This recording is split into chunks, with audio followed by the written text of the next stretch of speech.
thank you for watching ID Mind Africa TV. Thank you very much.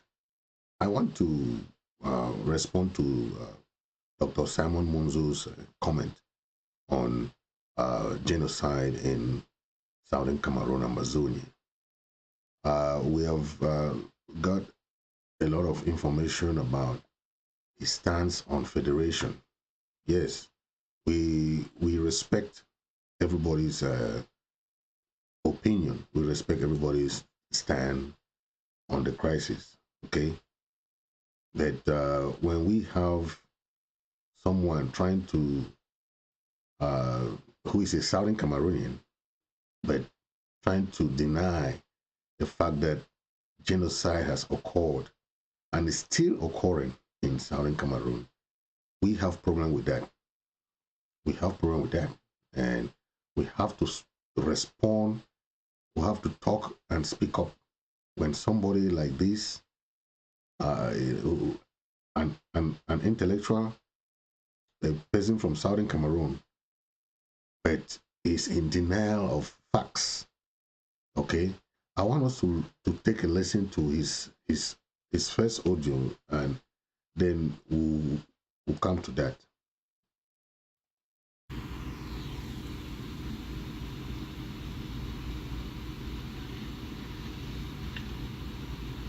What are the issues that put you asunder with separatists and their independence agenda? Do you pick holes? What are the areas of the arguments that you pick holes, especially legal arguments? Where do you disagree with them in their advocacy, in their struggle for the independence of Ambazonia? Once again, Yerima, please let me point out that there is nothing as Ambazonia. If you must talk of the struggle for independence, talk of the independence of the former Southern Cameroons or of the former West Cameroon or of today's Southwest and Northwest regions of Cameroon. Ambazonia is a fiction that exists only in the mind of some delusional individuals in Cameroon and abroad. Turning to your question, there is common agreement among us Anglophone Cameroonians, including those who strongly support the Yaoundé regime, that we are marginalized, dominated, assimilated, and subjugated in this country. There is common agreement among us that since 1961, the Ahidjo and Biya regimes have sought to destroy the specific heritage and identity that the Southern Cameroons brought into its union with the Republic of Cameroon on the 1st of October 1961, and to reduce Anglophone Cameroonians to the status of second-class citizens.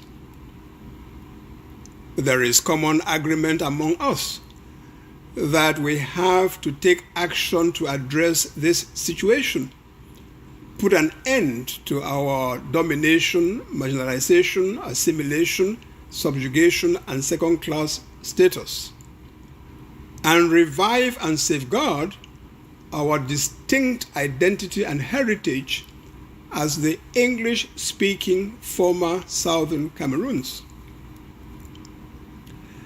These points constitute the substance of the Anglophone problem and the root cause of the ongoing crisis in the Northwest and Southwest regions. On them, I believe that there is no difference or disagreement between me and separatists. Our differences or disagreement relate to what needs to be done to address the situation. The separatist solution is for us to break away from the union that was formed on 1st October 1961 and establish a separate and independent country. My solution is federalist in nature. It entails accepting that we cannot rewind the clock to 1959 or 1960. We have to accept the reality that the Southern Cameroons and the Republic of Cameroon unified in 1961 under the auspices of the United Nations. That union is binding on all parties. The Yaoundé regime must be held to the specific agreement entered into by the parties in 1961 to establish a federal union in which each territory conducts its affairs in accordance with its own identity, heritage, and institutions. This federalist approach is non-violent.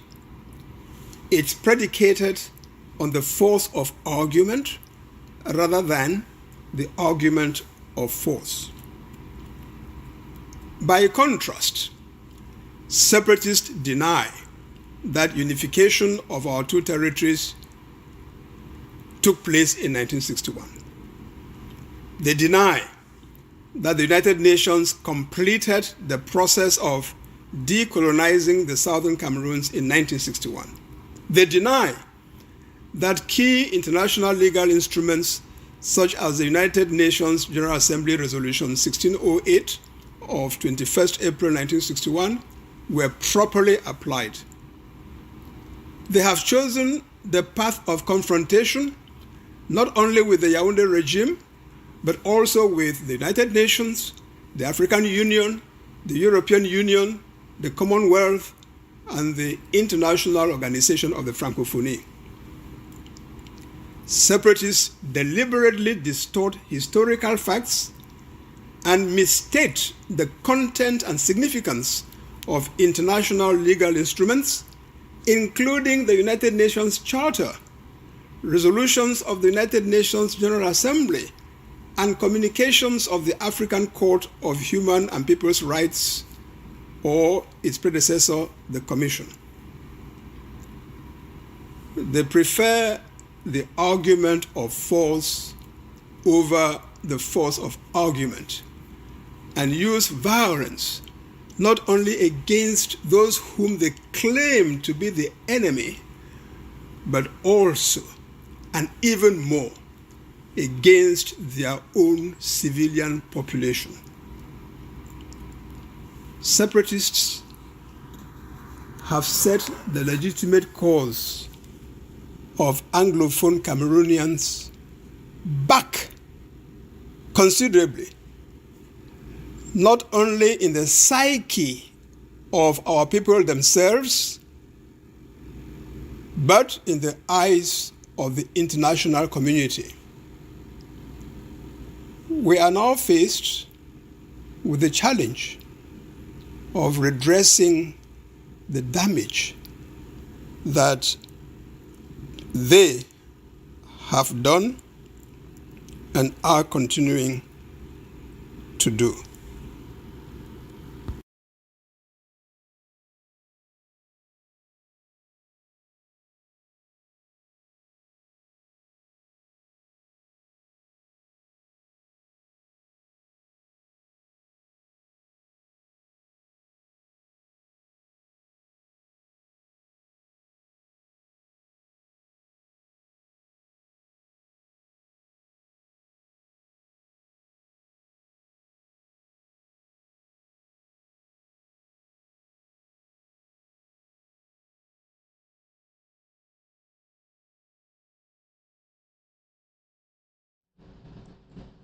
That was Munzu. Dr. Munzu said that those things, you just listen to the audio, okay? He has mentioned a lot of stuff that are not true, and he himself has been one of the proponents of self-determination. Okay, remember, Dr. Munzu has been member of the AAC2, right? The AAC2 committee. Okay, normally they opted for federation then, all right? They have been using what they call the argument, they call it the argument, the force of argument, as opposed to the argument of force. We remember the SCNC have been using what they call the force of argument, right? So from his audio, he mentioned a lot of stuff. Okay, first he said there's nothing like Ambazonia. That Ambazonia is a fiction. Okay, so I want to ask Dr. Munzu, when he was member of the AAC2, wasn't there Ambazonia already? So what was he clamoring for when he was member of the AAC2 committee? Okay, that is number one. Number two, he said Ambazonia is a delusional. It's just a delusion of some few people. Okay, so I don't understand. If Dr. Munzu says that he doesn't believe in Ambazonia, but he is a Southern Cameroonian, so is it just because of the name, or is it just because he doesn't want the name Ambazonia, or what? Because you cannot put your course. You have seen so many countries that have changed their names, their colonial names, right? A lot of countries have changed their names. So why is the name an issue for him? Okay, that is one issue. Another issue he talk about that he is in line with the separatists, as he calls Southern Cameroonians. He calls Southern Cameroonians separatists. So he is not separatist. He is federalist, as he say. But he is talking about he accepts the fact that there is marginalization. He accepts the fact that we are being dominated. He accepts the fact that we are being assimilated. He said he talked of subjugation, right? Those are issues that you have to say, yes, you are under neo-colonial domination, right? So if you say that since 1961, okay, the La Republique government has destroyed, according to him, destroyed the specific heritage and identity of our people, okay, and reduces us to a second-class citizen. Okay, now these are specific words from Simon Munzu. If you accept that we have been, that since 1961, the La Republic government has continuously marginalized us, dominated us, assimilated us, and subjugated us, right? Then you still accept that they have destroyed the specific heritage and the identity. What identity are you talking about? The identity of a Southern Cameroonian, okay, reduces to a second-class citizen, okay? Then what, and you accept that action needs to be taken, right? Good. So you now, his own point now is that he differ with the separatists, as he calls, is the approach, okay, and what needs to be done, right? So to him, he is saying that he is a federalist, okay? He is a federalist, okay? We accept that, okay? But he's saying that we cannot rewind the clock. So there's a contradiction here, because if you accept that since 1961, you have, La Republic have destroyed the specific heritage, your own heritage, you, Simon Munzu, you know that you are part of Southern Cameroon. They have destroyed your heritage. They have destroyed your identity. They have reduced you, Simon Munzu, to a second-class citizen. Okay? And so what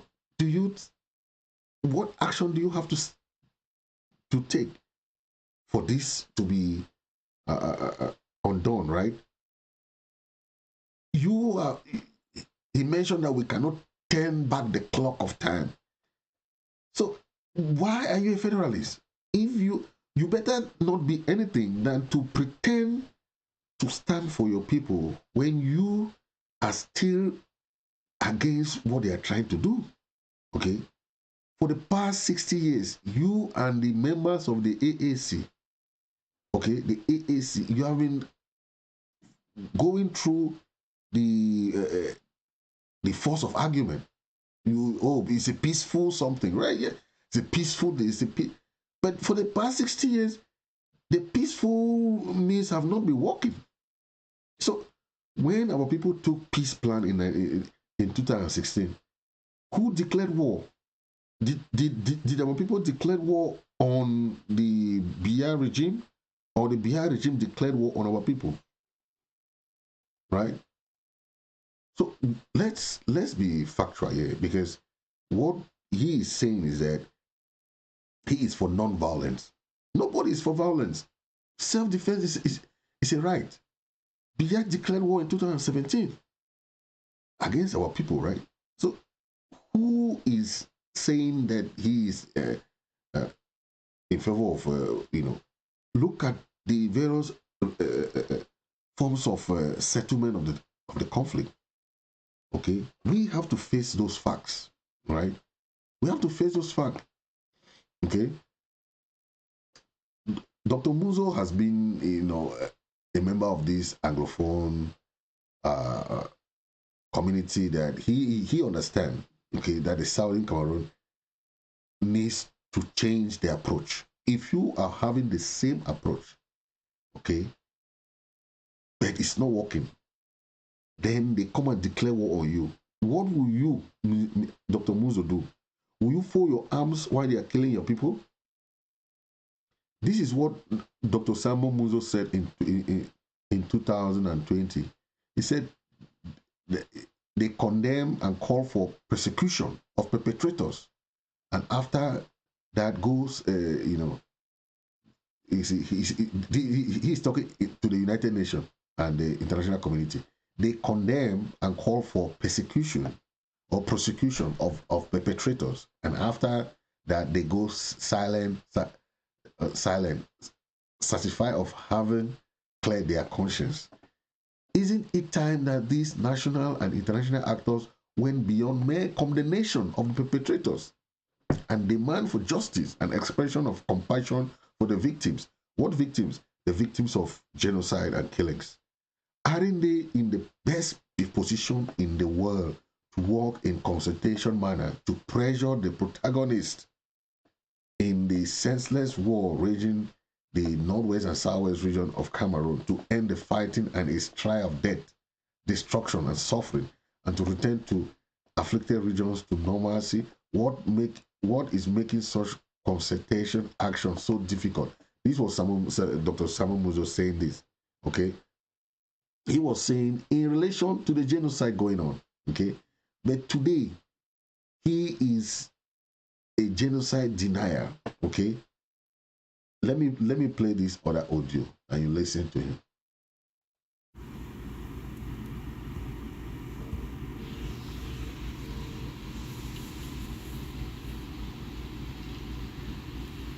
Dr. Simon Munzu, you seem to totally disagree with those who say that government forces are committing genocide in Ambazonia. What is your grasp with this claim?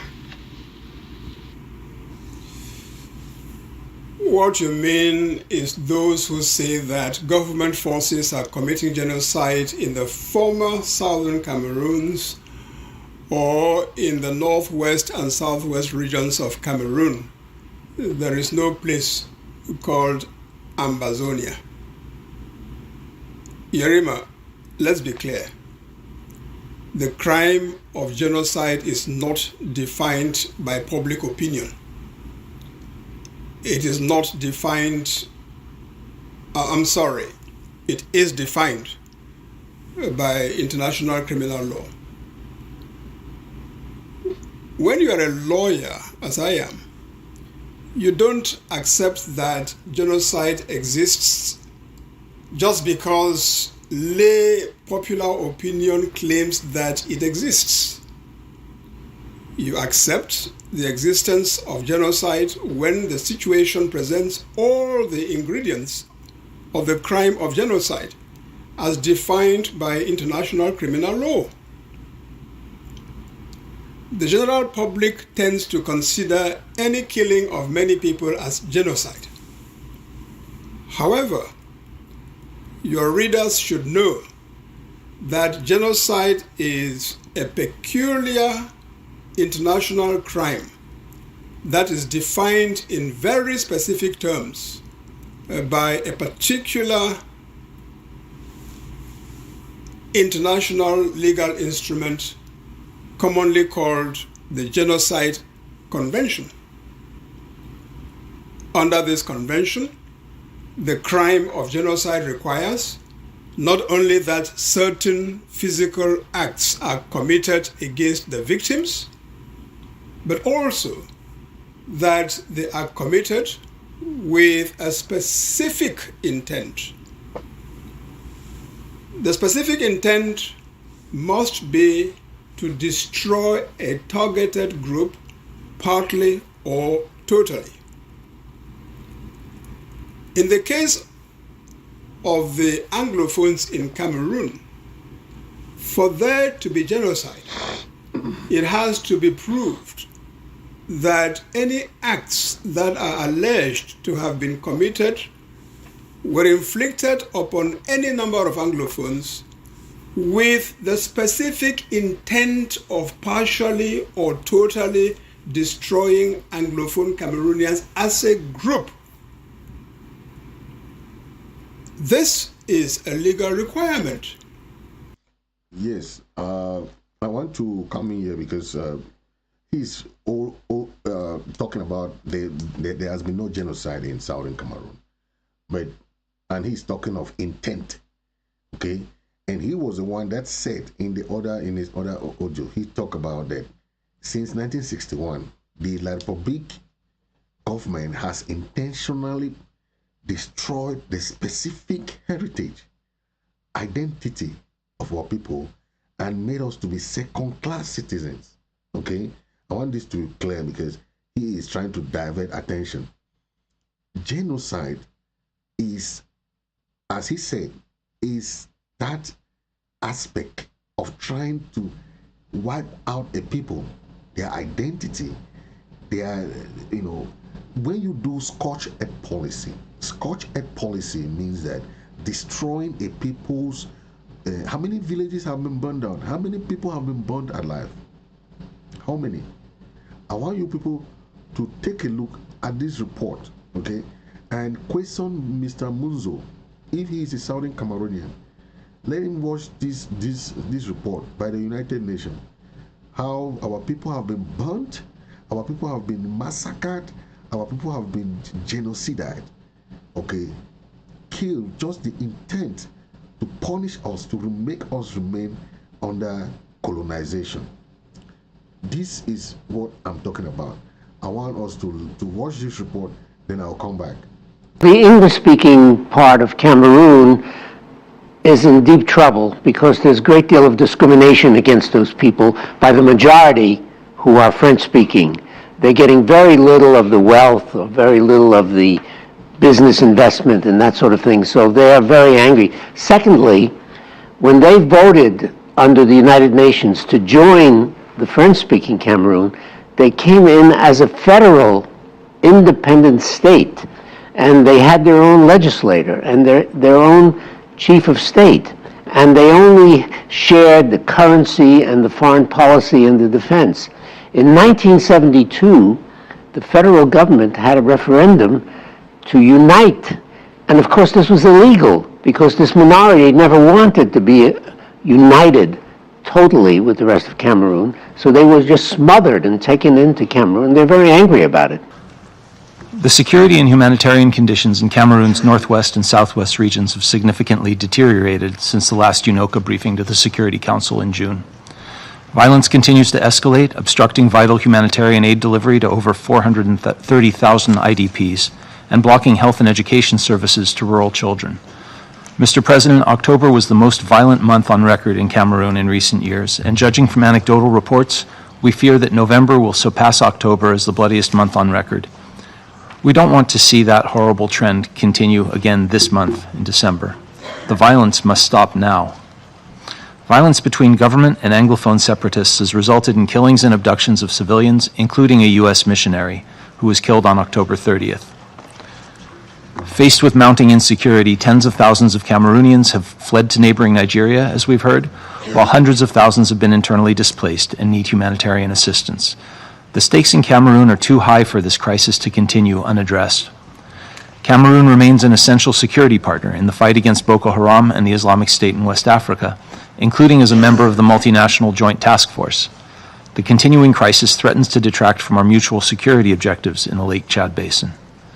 Mr. President, the United States calls for an immediate and broad-based reconciliatory dialogue without preconditions between the government of Cameroon and separatists in the northwest and southwest regions.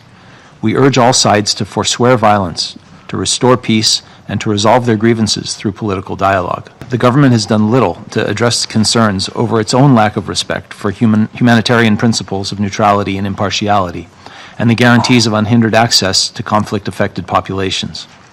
We urge the government of Cameroon to prioritize respect for humanitarian principles and to ensure unobstructed access for UN agencies and humanitarian NGOs assisting conflict-affected populations.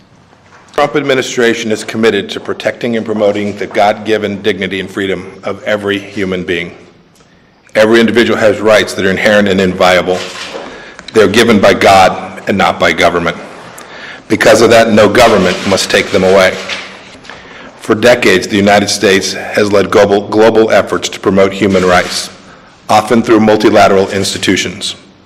While we have seen improvements in certain human rights situations, for far too long we have waited while that progress comes too slowly, or in some cases, never comes. Too many commitments have gone unfulfilled.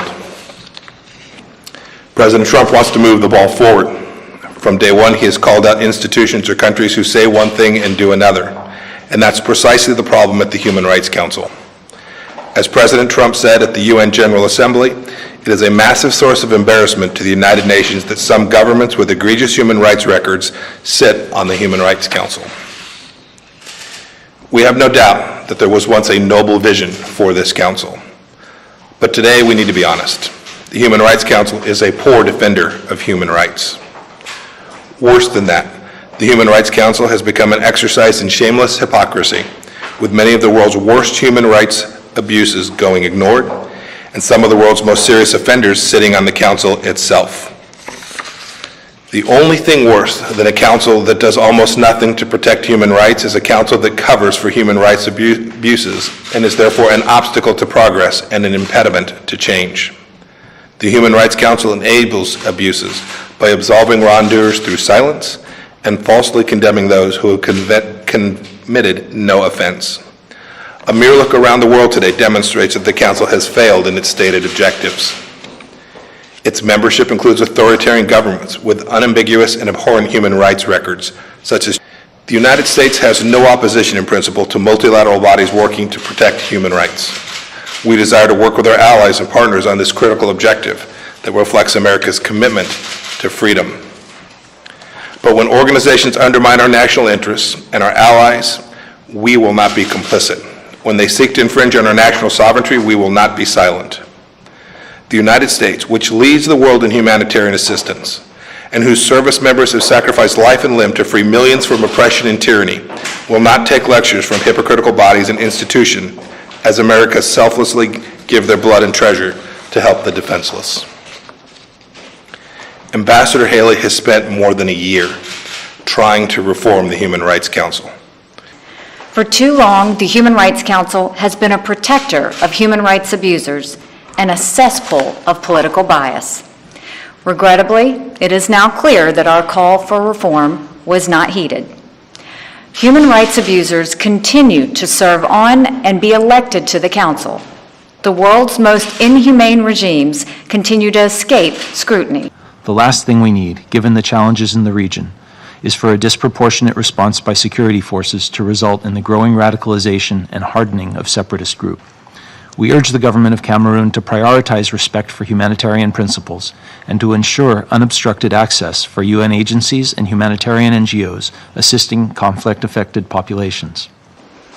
America has a proud legacy as a champion of human rights, a proud legacy as the world's largest provider of humanitarian aid, and a proud legacy of liberating oppressed people and defeating tyranny throughout the world. While we do not seek to impose the American system on anyone else, we do support the rights of all people to have freedoms bestowed on them by their Creator. We must not forget what French Cameroon wants to achieve out of this degree of terrorism.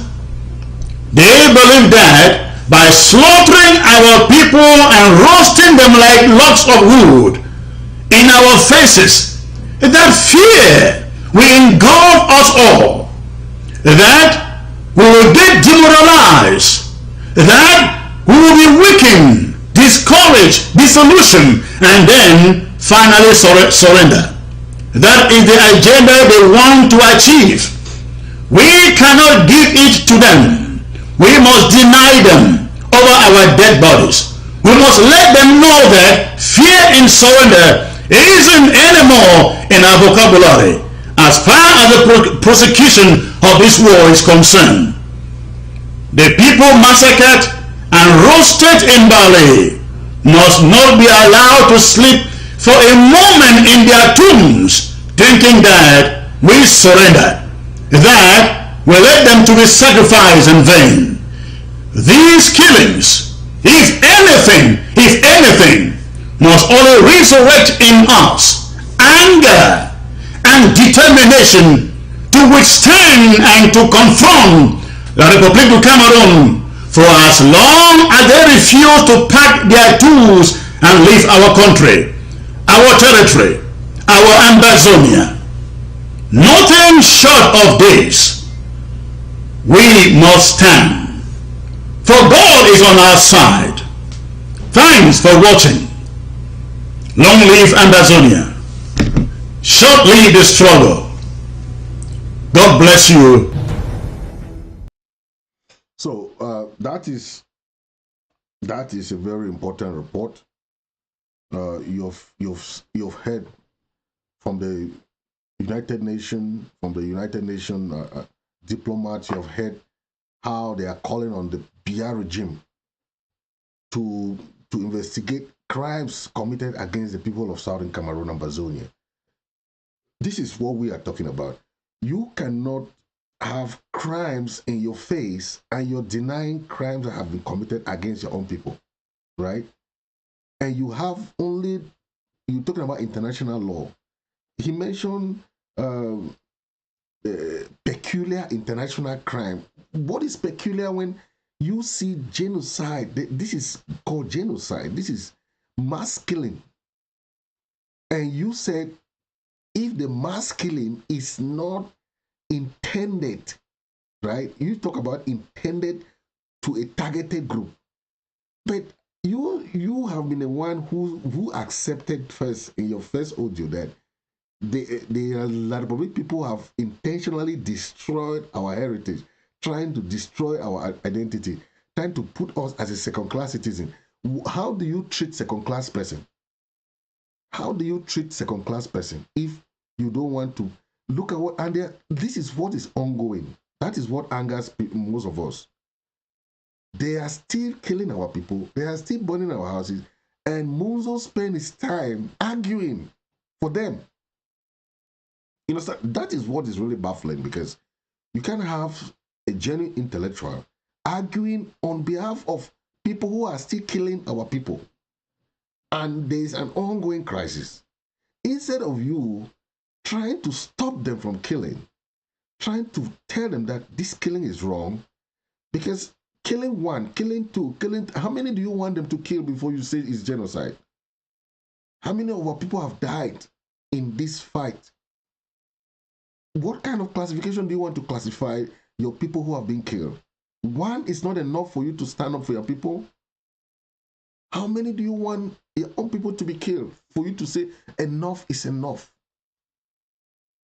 Is Is it because your own family members are not part of the ones that are being killed? Or why do you try to play the devil's advocate? Why are you defending the indefensible? Because there is genocide going on. The international community is saying it. Listen to the report. They are telling the BR regime to stop the killing and go to the negotiation table. Right? But your own argument is, oh, I am an international lawyer, international this. That has nothing to do. Even the mayor, even somebody who is not a lawyer would tell you that genocide has already occurred in Southern Cameroon. This is not about it. And you talk about, your own argument is about specific, peculiar, you talk about peculiar,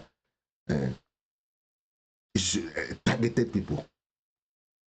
People come to your own land, to your own country. You claim you are a Southern Cameroonian. You are saying that it's not genocide. If somebody comes to your land,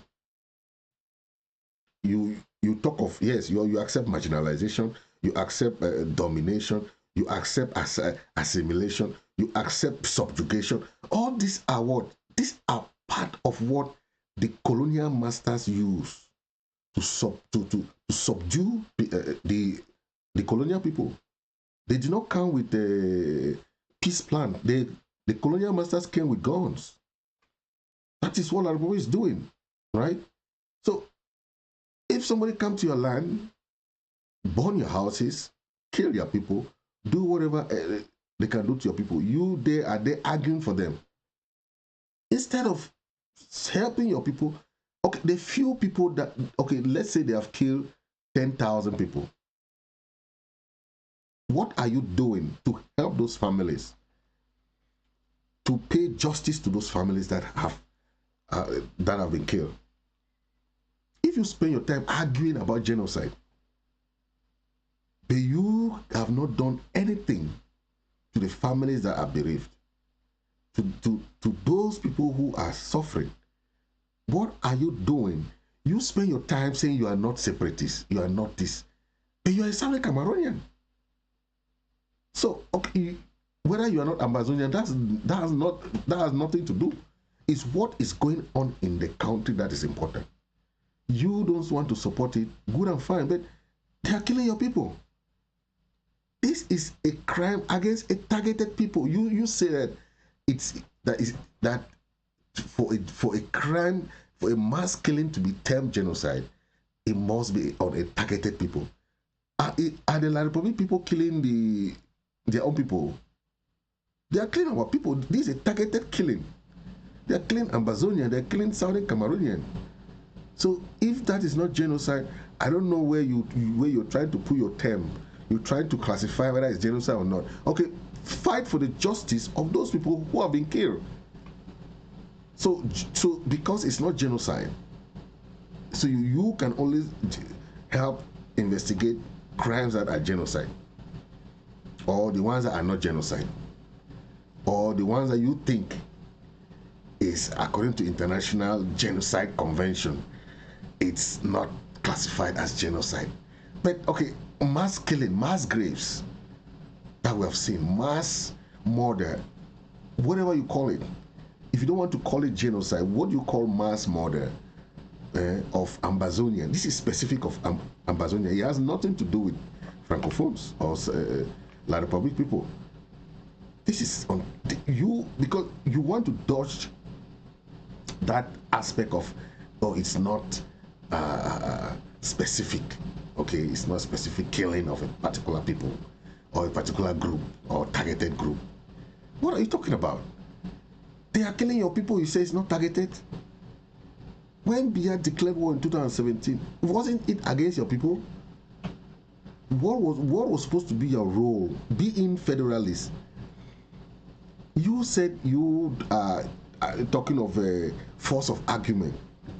You are not for argument of force. You don't want to use violence because they are using violence. So if somebody come to your house, Dr. Munzu, and arrest, kill your people, burn your house, do all kinds of things with your people, what is going to be your reaction?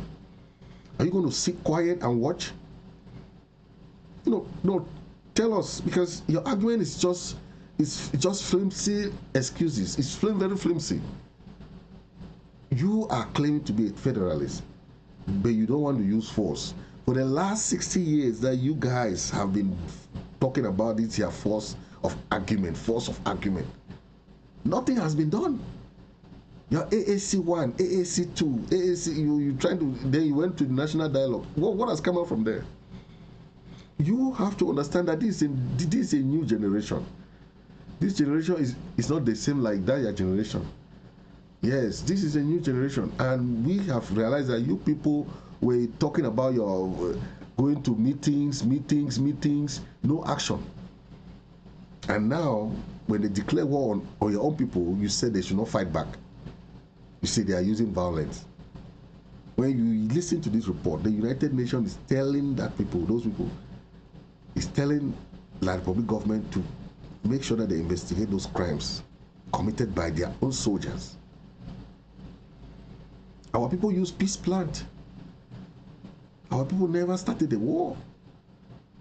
Our people use peace plant. And you are talking of, oh, it's not a... So, okay, if genocide, if the mass killing, the mass graves, the massacre of our people is not genocide, are you focused on the word genocide, or you're focused on how many of our people have been killed? Okay, it's not genocide. What do you call it? What do you call mass murder? What do you call massacre? What do you call when you see mass graves? How many of your people, if it's about number, it's about a targeted group, how many of your people have been killed for you to term it a genocide?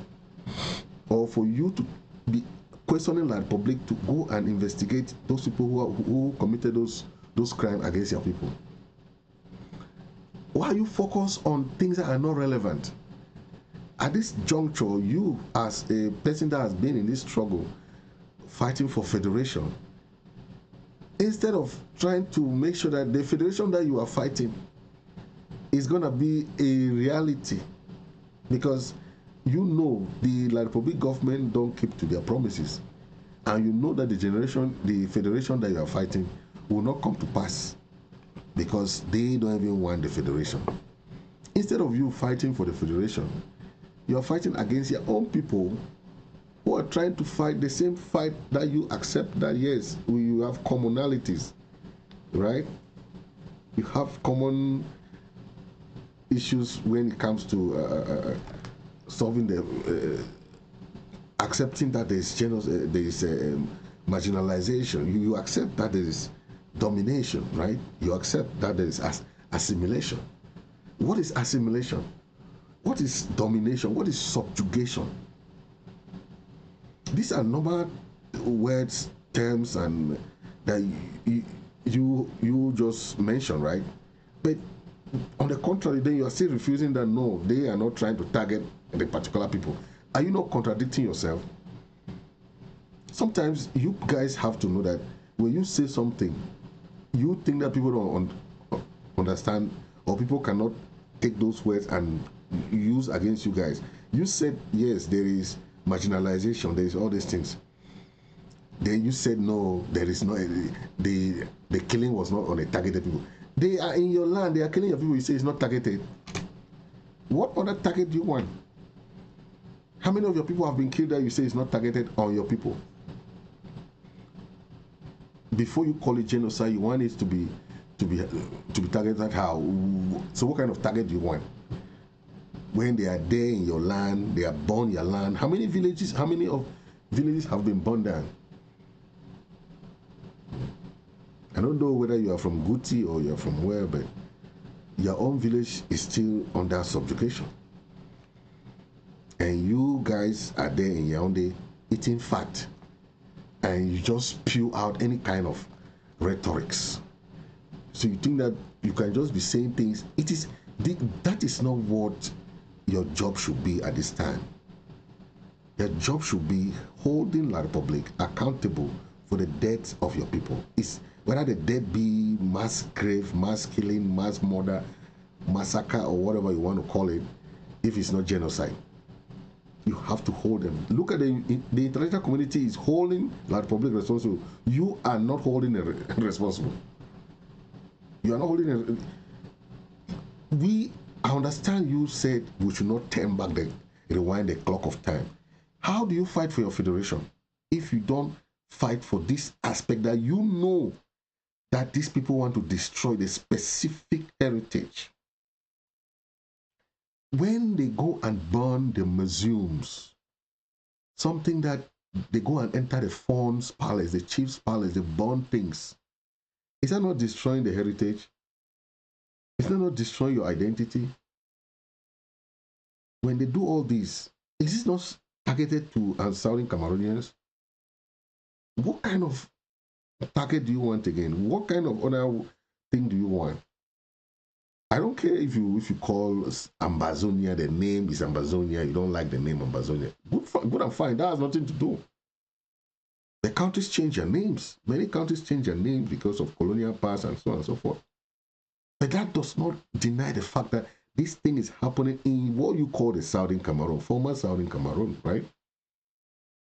You like to call it Norwest and Southwest, Norwest. That's your problem. But we know, according to the 1961 independence, you know that the federal system was, as a root causes, was manipulated. So whatever you want to say, whatever you want to talk, you say you are for non-violent, but I'm fine for you. Because if someone come and attack you, you say you are for non-violent, they will destroy you, do everything. You say you are not. That is what. So you think marginalization? How do you marginalize someone? How do you dominate someone? How do you assimilate someone? Or how do you subjugate someone? Is it not by force? Is it not by killing them? Is it not by massacring them? Is it not by burning their houses? Then you say, no, you are not for use of force. You are still talking of that old adage, NCNC adage, that you guys use in AAC 1, AAC, force of argument. Say these guys are using the argument of force, and their people are also that they are using violence. If you look at the specific way of redressing the crisis, right? The way of redressing the crisis, what will you say? Because you think that your own way of non-violent, okay, but there's no other way. If someone attacks you, what other way do you think you can redress this thing that you have been trying to redress with the AACs, the AAC 1, AAC 2, and all those NCNC back in the days? You were clamoring for the force of argument. You go to United Nations, you go to places trying to... What you did for the past 20 years plus, look at the difference for these 5 years that we have been fighting. Don't you see the difference? That the Republic has created commissions. They went to the dialogue. They went to Switzerland. Now they are trying to go to Canada. Don't you see the difference? If someone attacks you, you have to fight back. You have to fight back. Let no one fool you that if someone come and attack you in your house, you say, no, don't use violence. It's non-violent. Someone is using violence on you, then Munzu will come and tell us, no, it's non-violent. These people, I don't understand. So what means does he want his people to fight back? What? If someone declares war on you, he say, we are declared war. It did not declare. It did not say, okay, you people are having peace plan. It declared the war. Then you are there trying to defend the devil. For how long are you going to be the devil advocate? I don't think you can survive, because I know you can do that for whatever you want, but I don't think you can survive. Okay. Let's listen to President Chris, who went to Nigeria and trying to discuss on the issues of the arrest or the Naira 10 and this issue of genocide and other stuff. Now, tell us about the agitation for an independent southern Cameroon.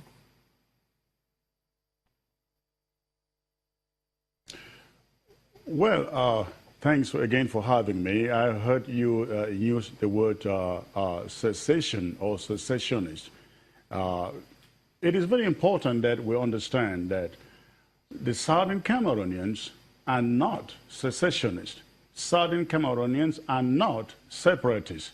Southern Cameroonians are fighting the decolonization, because the Southern Cameroons has never, ever been part of Cameroon. I personally, I do not consider myself a Cameroonian. I consider myself an Ambazonian or a Southern Cameroonian. And so we are not secessionists, because if you look at our history, we joined the French-speaking part of Cameroon as an independent nation, just as they too were an independent nation. And we're interested to know that we were part of Nigeria. In 1953, our representatives walked out of the Eastern House of Assembly in Enugu and created the state of the Southern Cameroons. Between 1953 and 1961, the Southern Cameroons was self-governing. It was an independent state with a legislature, with a prime minister, with an educational system, with a legal system. In 1961, when we were supposed to join the French to become a federal state, it never happened, because there was never an act of union between English Cameroon or the Southern Cameroons and French Cameroon. And so when we say we are Southern Cameroonians, we are Ambazonians, we actually mean that we have never been part of the Republic of Cameroon. Now, going back to the crisis, what is going on is that on October 1st, we Southern Cameroonians will formally declare and restore the state of the Southern Cameroons. La République du Cameroon, which is French Cameroon, they've not been happy about this. And they are still living in dreamland. They're thinking that the Southern Cameroons will remain part of French Cameroon. And we have said no. And because we say no, La République du Cameroon has declared war on the Southern Cameroons, and which is why you have now thousands of the Southern Cameroons refugees flowing to Nigeria every day. Now, in your advocacy for an independent Southern Cameroon, have you at any time made a case to the African Union and the United Nations? We have actually made that case on several occasions. It will interest you to know that actually, I think it was in 2009 or 2010, that the United Nations, the General Assembly President of the United Nations, presented two maps of the two Cameroons to the President of La République du Cameroon, who is Paul Biya. And the essence of those two maps was to let the President of Cameroon know that there are two Cameroons, the English or the Southern Cameroons, and the French Cameroon, which is La République du Cameroon. At the African Union level, there is also a case that the Southern Cameroon has won against the French Cameroon, which also goes to strengthen the fact that the Southern Cameroons has never been part of French Cameroon. Nigeria received some refugees from that area. Can you tell us what exactly is happening there that has led them to become refugees here in Nigeria? Well, what is happening is that after October 1st, last year, 2016, the state of French Cameroon, or La République du Cameroon, declared war on the Southern Cameroons, the Federal Republic of Ambazonia. The French Cameroon declared war on the Southern Cameroons. Now, the part in which they declared immediate war has to do with the part that borders eastern Nigeria, the state of Cross River State, Akwa Ibom State. And so you find out that a majority of the people living in these areas had to vacate their towns and villages because the military in La République du Cameroon was unleashed to occupy a whole community. We're talking about a community of over 500,000 people. They burnt down houses, they killed people, they continue to kill people in their numbers, they burned down whole villages. In fact, what people do not understand is there is genocide currently, as I speak, going on in this part of Cameroon, being unleashed by the government of La République du Cameroon, headed by Paul Biya. So this is what is escalating the refugee crisis. The fact that war is ongoing in Cameroon, declared against Southern Cameroonians by the president of La République du Cameroon. The Communications Secretary of the South Cameroon Ambazonia Republic, Mr. Chris Anu, many thanks for coming on Network.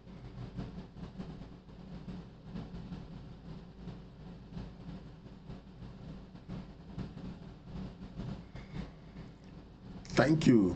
That was President Chris Arnold when he was the secretary. You see, this is what we are talking about. When you deny something that is going on in your own country, you are playing the devil's advocate. Okay? Dr. Munzu have nothing to say because the war is still at this stage. Okay? So having supporting the enemy side, he has no case, because when you favor the government and you're against your own people, what do you think your people will think about you, right? Okay? Yes, we have to go to the root cause of the problem, like he is talking about. Of course, that's what we are trying to do. Okay? But when bloodsuckers are hungry, they set confusion among people. Killings of innocent people in southern Cameroon is rampant. Okay? How many people have been killed before you want the international community to come and say this is genocide? Okay?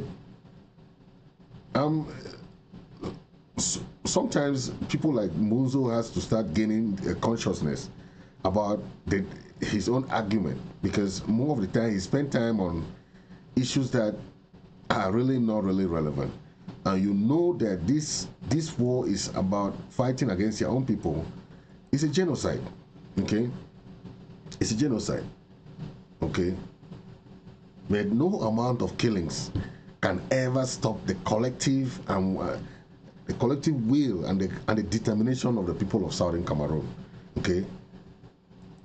He should tell those Bulu terrorists who are burning, stealing, raping our people that Ambazonians are determined, and Ambazonians will never relent their effort. Okay? Ambazonians will never. Yeah, he should know that. Okay? It is very abundantly clear. Biya doesn't have interest to solve the problem. They left the Swiss-led negotiation. They went to Canada. What is happening in Canada? Nothing. Then you have the guts to be talking about genocide. This is not genocide. This is genocide. This is not genocide. Why not tell Biya to solve the problem, right? When you spend your time on issues that are not even irrelevant at this time, there is an ongoing crisis. So tomorrow, if there is a mass murder somewhere, you still be arguing this argument. It's high time Dr. Munzu start doing what is right, or start saying what is right, because you cannot be arguing in the midst of a crisis like this. The human rights abuses, all the type of human right tyranny against your people. Instead of looking at telling these people, go to the negotiation table, let's resolve this issue, you spend time. Okay, you talk of the difference of approach, manners of approach, right? you talk of that you don't want to go back, rewind the clock. If you don't rewind the clock, how do you gain back your own federalism that you're fighting? You say you are a proud federalist, but you have to know that all these things that they're doing on your people, you must fight back. You must fight back. Let's listen to his last argument. It does not depend on my opinion or your opinion or the opinion of any other person or group. The question as to whether genocide has been or is being committed in the northwest and southwest regions of Cameroon was hotly debated on social media last week. I participated in that debate, expressing the view that it would be difficult, not impossible, I didn't say it was impossible, but that it would be difficult. I like that. To prove before a court of law that the Yaoundé regime intended specifically to destroy Anglophone Cameroonians as a group, partially or totally, as required by the definition of genocide in international criminal law. This is because Anglophones who have been living for decades in the 8 Francophone regions of Cameroon have so far not been targeted as a group since the current crisis. Dr. Munzu, that is where I would differ with you, because you are trying to take where there is no war. There is no war in those areas. We're talking of the war in southern Cameroon. Don't try to base your argument on people living what we call internally displaced people. Those people are internally displaced, and they went to where there's no crisis. This war is a war in southern Cameroon. So don't try to go people who have been living there for their own time. That has nothing to do with it. The target is on southern Cameroonians in Ambazonia. Your argument now is about those people who live in those areas. That has nothing to do with that. Genocide has occurred and is still occurring as we speak. Go ahead. This began in 2016. At the same time, Anglophones fleeing the armed conflict in the northwest and southwest regions have sought refuge in the 8 Francophone regions. Dr. Munzu, seeking refuge, how does that deny the fact that there is genocide? So you want them to stay where there is war so that they should be added to the number of those people being killed? If that's your own definition, people have to move where they have safety. That has nothing to do if that's an argument that they were not targeted or they are not being targeted. But we're talking about the crisis in Ambazonia. The people who have been targeted, that the military targets, are the people in your own area. You like to dangle between the names Anglophone, Southern Cameroon, then you say you don't want the name Ambazonia, Northwest and Southwest. Whether all those names has nothing to do with the territory, okay? If you have a piece of land with your 4 pillars, that land remains there. It's your land. You can change the name of that land, change the name of your street. It has nothing to do to the specific land. That land is there because it has a pillar and is recognized by the United Nations. That is how you have to define your own people. Okay? I know you don't, but this is a crisis happening in southern Cameroon. But you like to specify that it's northwest and southwest. Good and fine for you. But that will not stop us from defending our homeland, which is the southern Cameroon, the former British southern Cameroon, and it's called Ambazonia now. That have welcomed them. These are verifiable facts. My point was that on these facts, those who claim that genocide is going on in Cameroon would find it difficult to prove specific intent to destroy Anglophone Cameroonians as a group. Dr. Munzu, so you can only hold the La Republic government responsible for the crimes against humanity if it is genocide? So are the amount of people killed not enough for you to start holding them responsible? What do you mean? Do you mean that you can only hold them responsible when it is a genocide? There is mass killing, there is mass murder, there have been burning, scorched earth policy. Our people have lost homes, our people have lost relatives. What other way can you help your people if you cannot use your own legal status as a lawyer, international lawyer, to hold the La Republic government responsible for the killings? I don't care if it's a genocide. You must not care if it's a genocide too. There has been killing. You are trying to put international legal balance, trying to defend the devil. You're trying to defend you have become devil's advocate against your own people. Right? It's so funny that you're trying to defend the indefensible. It's terrible. That is all I said. My opponents in the social media debate argued that the intent to destroy Anglophones as a group could be inferred from the atrocity acts that have been committed against some of them. Fair enough.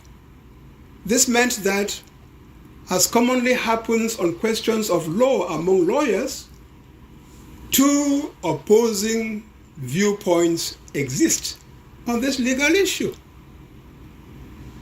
A day will probably come when a court in Cameroon or at the international level will rule that one of these viewpoints is right while the other is wrong.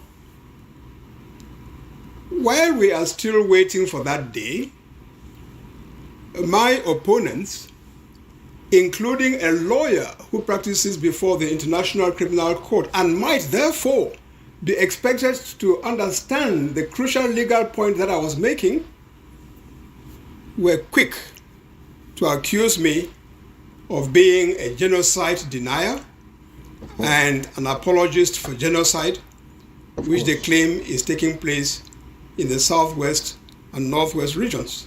Of course. How can you... This is insane. It's not insane. But not... It's not insane, Dr. Munzu. It's not insane. You are a genocide denier because you don't want to say it's genocide, right? But you are saying that there will be a day that this legal issue will be judged.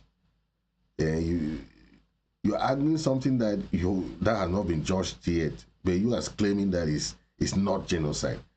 I don't understand. So your own point of view is also flimsy. It's just an excuse. But you are defending something that you yourself know that one day there will be a day that it will be judged. And you will be part of that bundle because you are defending genocide that has not been judged yet. And your excuses are talking about, you don't want to support that there have been crimes. You said, okay, you say there have been crimes, but those crimes do not allude to genocide. But it doesn't matter.